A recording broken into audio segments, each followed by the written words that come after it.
Guys, Show FMers, it's me, FM Cheetah. You can call me Matt, and welcome back to episode 38 of Conquering Clough with Premier League winning Nottingham Forest. It's time for a Community Shield. You used to enjoy being in the limelight. I thought it got out of hand a little bit. I decided, to concentrate on running the club. Yes, we've got a Community Shield game on with Liverpool. The board aren't particularly fussed about this. I am, though. I'd like to put another trophy in the cabinet. Before that, though, I promised in our special UEFA Euro 2028 episode that I would take you back through the Euros. Let's do that now. So we did review the end of the group stages at the end of that episode. Spoilers. I got sacked. Yeah, about a couple of pushes of continue after the end of the episode, I was turfed. A reminder, we finished third bottom in Group F, just ahead of Bosnia-Herzegovina, who we could only beat 2-1. It was a very, very disappointing performance. Probably not as disappointing as Group D, Wooden Spooners, Spain. 1 point, they couldn't even beat Ireland. Finished on -4. Yeah, what a horror show for them. We'll come back to them a bit later on. Let's have a look how it went going forward. So in the first knockout round, or what they called the second round, we had Italy progressing, the Dutch progressed, Scotland progressed, England progressed, Belgium progressed, Russia progressed over Portugal, France did Denmark, and Norway progressed over Sweden. So yeah, you've got Italy, the Dutch, England, Belgium, France, Norway, Scotland, and Russia in the quarterfinals. The big shock here, Russia beating Belgium 1-0 to make the semis. Italy then trounced Scotland 3-1. England did the Dutch 2-1, and France a 4-0 spanking of Norway. Hey, it doesn't matter whether you've got Haaland, you just need a lot more better players. The semis, England met France. They won on penalties, obviously, at the end of extra time. And Italy did Russia 1-0 in extra time. So both games going 120 minutes, setting up a repeat final nonetheless, between Italy and England. And England won it. England won it 2-0 in normal time. There you go. So who scored? Jadon Sancho with both goals in the 22nd minute and the 73rd minute. It's very consistent, sort of halfway through each half. So Jadon giving England its first European Football Championship. And we'll never hear the end of it now. So yes, we weren't good enough progress. I did enjoy having that sort of distraction of the national team. I didn't feel the greatest connection to Croatia. I love Croatia as a country, I've always have. But, I just felt a bit of a side hustle. Obviously, Spain coming last, I thought I might go apply for the job. And I got it. Absolutely, I got it. So ridiculously, how this team finished bottom of their group, I have no idea. So we are here to take Spain, obviously, to the World Cup. There is a sort of international European thing going on at the moment. And obviously, the FA expects us to smash that. Yeah. So we should. You'll recognise a lot of these players, of course. Unai Simon, you probably don't know Alex Romero. He's an ex-Bilbao player, was at Sociedad. I'm not sure he is there anymore. Alvaro Fernandez, I believe has been the number one. Of course, our very own Eric Garcia. Laporte is still there. Pinedo, the right back we were sort of gunning for a while there. Pedro Porro is still playing. Mikel Merino, another Basque. Quite a few Basques there. Nice to see. Paul Torres is around. Rayon is around. Mingueza is around. Alejandro Balde, the Barcelona left back come winger. Rodri's still there. Soler, Olmo, Brahim Diaz. Oyarzabal is playing. I believe he's actually the captain. 31 now. Ansu Fati, 25. Pedri is there. Yeremy Pino is there. Goicoechea, the Man United winger come striker. And Rafa Mir, I'm very, very excited about this. You know what I'm more excited about, though? The under-23 team. It's insane. You'll notice quite a few of these players I've shortlisted. Maybe not Akamuch, but everyone else here is amazing. And I'll be looking forward to taking some of these guys, putting them into the main squad and developing the squad overall. I mean, I haven't even had a look at the under-21s, which, Christian Martin is there. He's quite good. I don't know anyone else. Alex is wanted. He's wanted by Hoffenheim, the 20-year-old midfielder. I mean, not bad. Probably not first team, but, hey. What about the under-20s? I mean, the talent just... Look, Aitor Iglesias, a 17-year-old fullback. Crazy. He's so good. Whereas he is with Osasuna or Pamplona. There's just such depth of talent here. and I'm looking forward to mining that depth. But we are here to talk about Nottingham Forest, and as always, because it's the start of a new season, we talk about transfers. Now, there weren't a lot of transfers in. There were a lot of transfers out. Richard Stannard, the Scotsman, went to Bournemouth for about $4.5 million, so he has left us. All this process was just about accruing a lot of money. We had to buy out some contracts, and we were looking, pretty tight financially, of course. So we made a lot of sales. Goodbye, Richard Stannard. Good luck. He was quite good, he's quite good, and he's developed okay. Should do a good job at Bournemouth. I won't go through all of them because there are so many. Just the main was Gregor Kobel has left us at last, the 30-year-old Swiss. He's gone to our affiliate Olympiacos. He went for 7.5. He's quite a decent keeper. Just we never played him. We always had Gomes, and Gomes had developed. But very good keeper to have on the books. Probably don't remember Adam Lundberg. He's gone to Krasnodar for was it 10 million? I think it was. Just shy of 10 million. He joined us for 5 from Rennes. Did nothing. We moved him on because we needed the money. Not bad, but at the end of the day, when you looked at his ability versus potential, he probably wasn't going to go much further than this, particularly with things like low positioning. So I was happy to take the 10. Fabio Silva departed for just under 9 million to Spartak Moscow, now 26, wasn't going to really develop that much more, and we wanted to make the most of players like Ivings. Obviously, the Brun is there. We also have Tizard. Time to give them more of a focus, and Silva barely featured last season, so let's put a bit. He came in for less than $500,000 or thereabouts, so that's a nice bit of money to put in the bank. Stefan Fabre, he has left. He went to Dynamo Moscow. Stefan Fabre went to Dynamo for 11.5. I think there's a little bit more to go there, rising to a possible 14. He could have developed further, but given that we weren't playing Luis and we were, he wasn't featuring that much, really, and better, and he wasn't going to really develop. There were certain attributes that weren't going to develop that well. He was never going to be a great passer, any of those things. He did well for us. He never played poorly, and his flexibility made him useful. But like I said, we didn't, we didn't get all that much money, even though we won the Premier League, and we needed to buy, a few loanees, things like that. So we needed as much money as we could. Good luck, Stefan. He's a good player. Look forward to seeing him develop. Benjamin Hrvatin, the Croatian wonder kid, he has left us for 18.5, just shy of 19 million. Came in for 5 from Dynamo. Yep, a real talent, but again, need the money. Little areas that were problematic, I think, very, very low concentration, very, very low work rate. Not bad. He actually did make some appearances in the Croatian team. Nothing major, I think, in, just on the bench in playoffs and friendlies and things like that. But yeah, 20 million when we didn't really have that much. Well worth it. Off to Spartak, so he's out of our league. We don't have to worry about him. Again, another one will be interesting to see how he develops. This is a real surprise. Off to Atletico Madrid, Filip Stevanovic. He was pretty well developed when he joined us from Man City. And remember, he joined us from Man City for just under 9. We sold him for 22.5 in total. So again, nice. He's okay. He's just not all that. If we're going to be a team that's going to be constantly challenging for the title, players like Filip Stevanovic probably don't even make the bench, to be honest. I would rather put that we can get in very young players, 19, 20, 21 with these kind of attributes who can, who we can develop and, see become part of the squad or sell on. So anyway, Philip is gone. He didn't, was never all that great. I think, again, if we look back at his history, 6.85, 7.08 wasn't bad for that first season when he came in, but look, yeah, he didn't quite feature enough. Good luck, Philip. And the last one at the door for 40 million, Ryan McCarthy's gone to RB Salzburg. Yeah, I just noticed that he was worth quite a bit of money. I thought, are we going to play him that much? And let's see if we can sell him. Well, I think he was originally worth 60, but anyway, they came in for 40. Now, I'm not the most thrilled about letting this guy go. Obviously, 1, English, 2, young, got some developing and got some very nice attributes there, solid passing, great composure. That concentration has sort of, hit double figures now. Nice player, but again, 40 million. And again, you'll see what we did with all this money.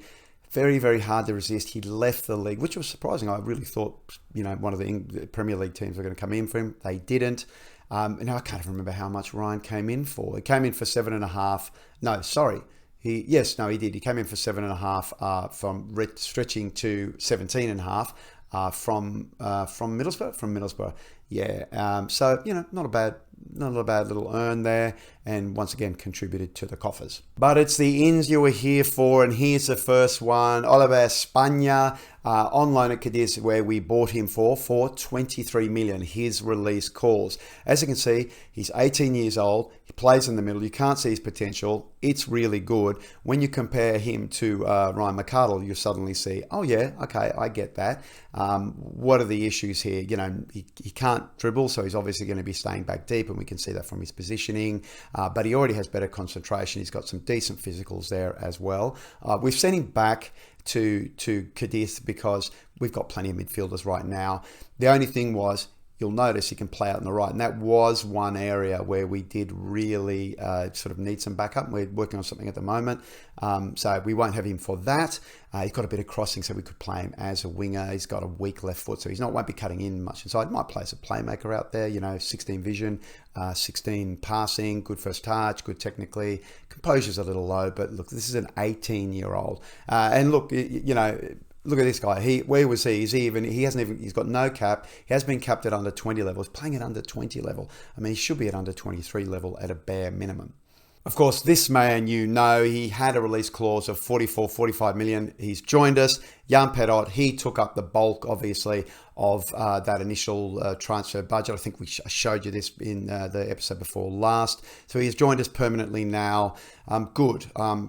Training, but a good player. Did end up becoming quite important for us. Ended last season on a 705 4. Didn't have a great previous season, but he has had good seasons in the past playing with Anderlecht, and he needs to step up this season. He's the main man. And I think, look, he's young, he's 21. We'll see how much potential he's got left in terms of developing. But, he's kind of got it all round, isn't it? I mean, he's got a huge long throw, just what we need from him anyway. But look, obviously 21 from an attribute point of view, already excellent. Not capped yet for the main team. Perhaps they should have given their performance, but he's got all the things we like. He's fast, he can score, he can shoot, he's got technicals, he's got some decent flair on him, nice vision, etc., etc. Nice player. Welcome permanently, Jan. Ofanyi Obagbemiro, I think we talked about him again in the episode before last. He has joined us permanently from Liverpool, replacing Aaron Beckley, who I just didn't have 120 million for. Not training so well at the moment, obviously, but has played quite a bit in the off-season. Joined us for an initial 25, stretching to 60, though, with games played, etc., etc. Obviously, some nice potential there, and already some decent attributes. I think I mentioned last time. The real problem here is his bravery. That'll develop. It'll develop over time, but his physicals are solid, his technicals are quite decent, and his mentals are very good as well. Remember, this is a 20-year-old. What I really like about him is he's come in on a breakthrough contract, so there's no pressure to play him. And just like Beckley, centre of defence at 193, but can also play out on the left, and he's got better crossing than Beckley. I think Beckley had a 7 or 8 crossing, so he can cross the ball, can get forward, all that. He's nice. He is a very, very nice addition to the squad. Costs some money for sure, but he's English, he's got potential, great addition. And that's that. That is that. So as I said, it wasn't a big transfer window, a lot outs to try and support the budget. Mostly it was because I've totally blown my wage budget. So a lot of the money that came in from all those transfers went to supporting the wage budget. I suspect that's going to be a problem come next season, but it's okay right now. There's a little bit of money left in the transfer budget. Sure, that's fine. And the overall balance is looking pretty healthy, even though obviously we're making a loss at the moment with all the purchase. Now, I mentioned a player to come in on the right that we're looking at. Man United's Kieran Relish on loans. We have got a loan offer in there with an option to buy. Just need some backup out on the right, which is where he is good. We're not paying his full wage. Nice little backup squad player. Obviously, we've been sniffing around him for a while. He will definitely join us. I think he's not the fastest thing in the world, but some really nice pace, just not great with acceleration. But all the other attributes are good, and he's got a little bit of potential there. Do I think we'll buy him? I've no idea. Maybe. He's 22, though. He's not the youngest. And, there are some things there that don't thrill me. Low teamwork, quite low concentration. His crossing isn't the best. But his finishing isn't terrible, and he's got a bit of a shot on him. Reminds me a little bit of actually Jan Perot, but here will be obviously Jan Perot's support during the season. Now, remember Imad Mansouri? Imad Mansouri, the striker, is joining us. I thought he was actually joining us at the start of this transfer. He was actually joining us in the winter transfer window in 2029, so 1st of January. So we won't have him yet. He was, as I said previously, highlighted as one of the up and coming wonder kids to look out for. So we bought him. He's bought and paid for. He'll be joining us. What we've been missing, obviously, up front is pace, and we're still missing it at the moment. We haven't made any additions, obviously, to the forward line, and that's what he's going to bring. He's 18 now. He's still 17. Look at that wicked potential. But, across all the key attributes for an advanced forward, he ticks them all. He's got some nice finishing to begin with, some decent anticipation and off the ball. Composure's a little low, but that's okay. But what he has in bundles, obviously, is speed. And he works. He works hard. That's great. Because we work hard here.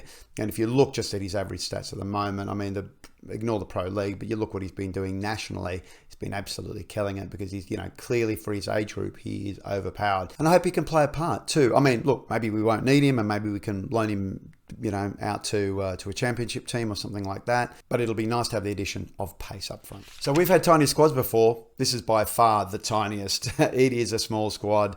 Not only does it fit well on the screen, you've got a few lines left, including the fake grayed out Jason Walker goalkeeper there. So this is it. It looks familiar to you. You can ignore Rene Otero there if you can even pick that up. He's leaving us shortly. Just will never pick up a work permit, so we've taken a little purchase for him. But if you look at this squad, you'll see really the additions are Obagambiro has come in. Of course, Jan Perot's permanent signing. The one who's missing, obviously, is our midfielder come winger, Espana. He will join us next season.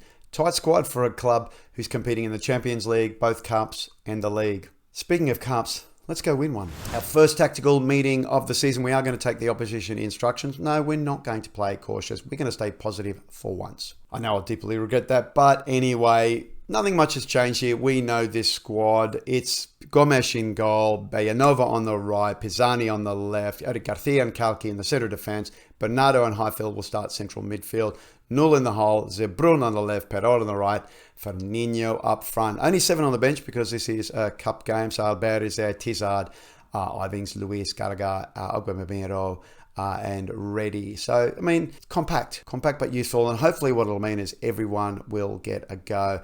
We want to sort Luis out. There was a bit of interest in him, but I decided to hold on to him because he's quite good. I want those relationships to improve, particularly Gallagher and him, because there's a good chance that Gallagher and him are going to play together.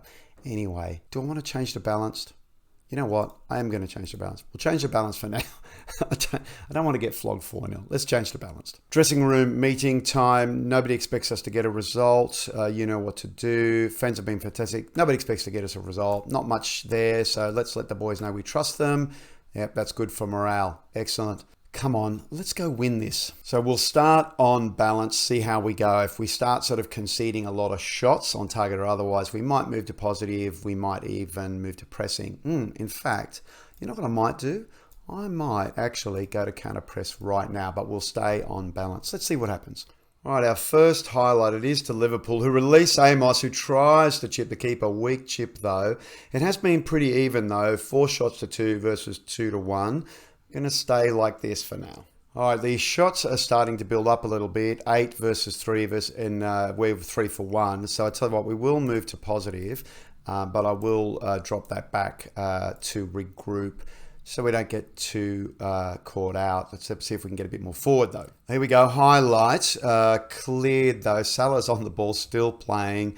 Fabinho Ramos, what's happening here? Nulla's trying to get the ball, but no, Alexander-Arnold is on it, trying to close him down. He goes back to Fabinho, finds Adeyemi, releases Salah. What's Salah going to do? Finds Adeyemi, who puts it away. Adeyemi's obviously taken the place, of the big Polish striker, I think. Maybe, I don't know if Lewandowski's even there anymore.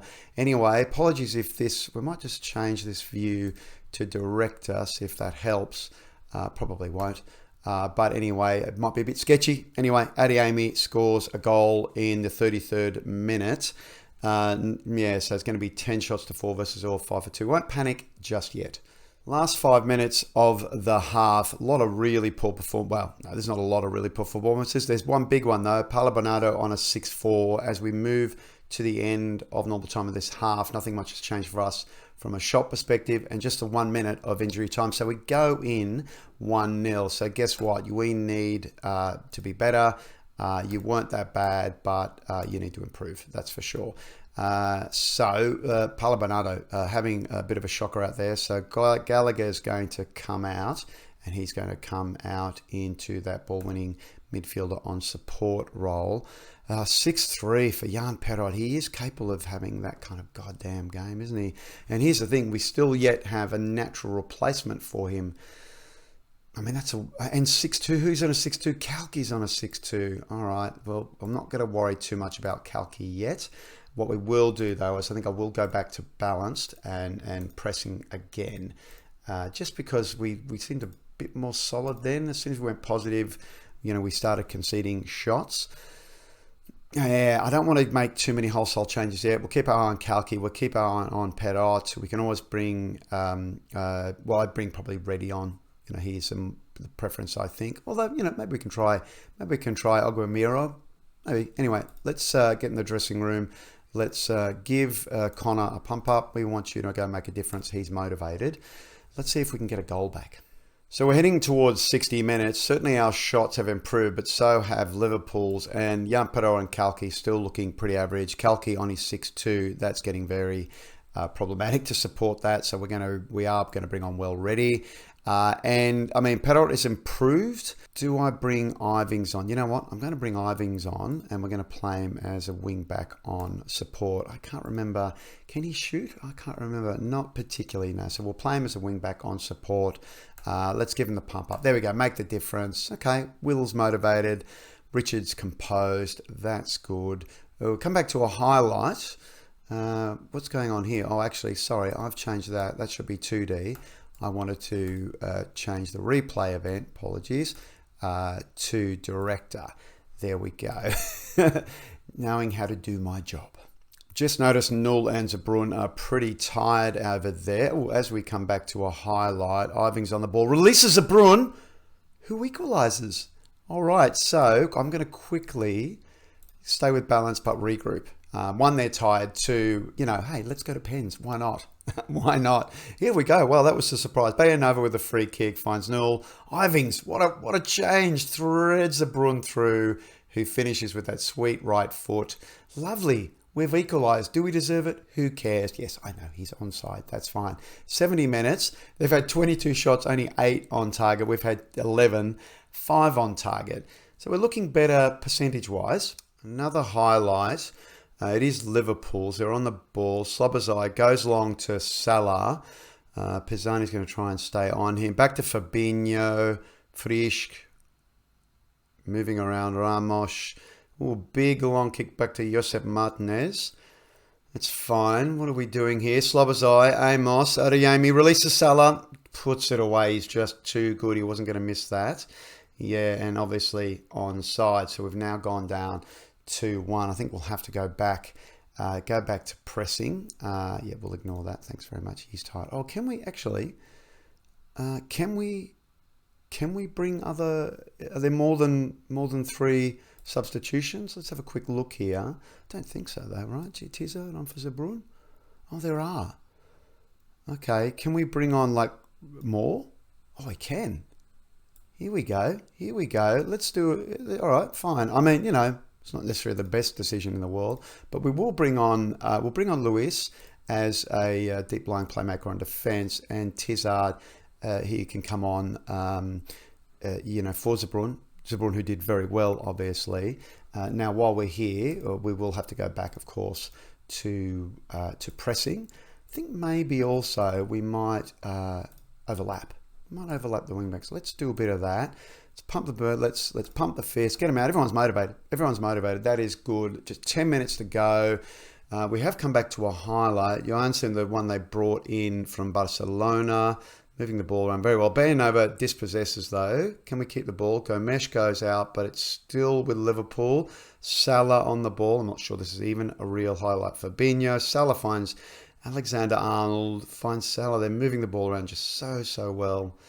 Frisch Fabinho. I'm not even going to call it. Oh, look at that. Oh, lovely. Okay, corner. Will we see it? Is it an actual corner? It's not. 10 minutes to go. Come on, let's do a bit of a demand more shout. Come on, boys. All right, last 5 minutes. I might switch to positive, and why not? Let's just go for it. Let's go for it. Let's also push a little forward. Let's push a little forward, and let's press a little more. Why not? Why not? Let's see if we can get that goal back. We've come back to a Liverpool highlight, unfortunately. Yep, and there's Diaby on the ball, threaded perfectly through, crosses in. Jorgensen was there, but Gomes collects. That's the highlight. Almost at the end of normal time. 4 minutes of injury time. Oh, I did see a highlight. No, we're not going to have it. 4 minutes of injury time. Counting down. Are we going to get it? Can we give another shout quickly? Encourage. Will we see it? Will we? No. It's full time. We lose the Community Shield. 2-1 to Liverpool. I mean, you know, they didn't care too much, but it would have been nice. Let's go to the post-match. So how many? They had 27 shots, 11 on target, 13-7.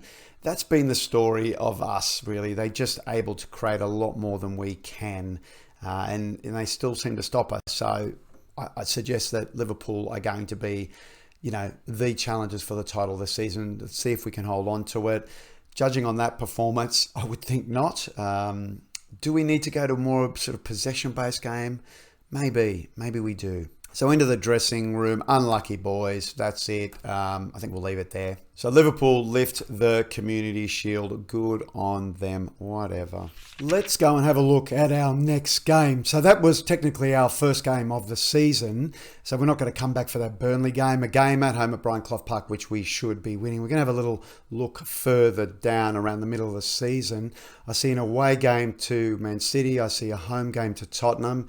Be nice to come back to a home game. Why don't we come back for that Tottenham game? Yeah, I mean, they'll be a club who, like last year, will be, you know, fighting it out for Champions League spaces, for the title, all that sort of thing. Okay, so that is it for today. Thank you for joining me for the Community Shield. I hope you liked it. If you do, don't forget to drop a like. Don't forget to subscribe if you still haven't. We've got this save. We've got another little small save on the channel as well that you can go and enjoy. So we've got a few games to go and play. I look at those initial games and I think, yeah, I mean, there's some winnable games in there. Hopefully we can win a bunch of games and come back and, you know, be around about top of the table.